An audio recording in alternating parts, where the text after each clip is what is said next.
इमरान खान पर अगर पाबंदी ना लगाएगी इंटरनेट पर, इमरान खान को अगर हाउस अरेस्ट ना किया गया, इमरान खान के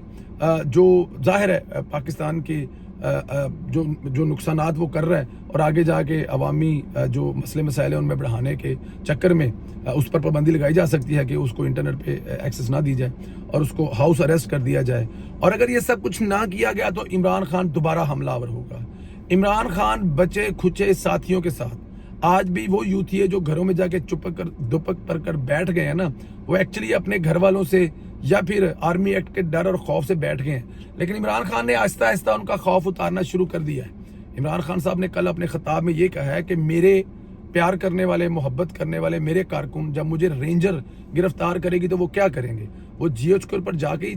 हमला करेंगे ना। उन्होंने लफ्ज़ हमले का यूज़ नहीं किया, उन्होंने कहा कि वो जाके वहीं पे प्रोटेस्ट करेंगे ना। फिर उनके पास जो भी नज़दीक तरीन कोई फौजी बिल्डिंग होगी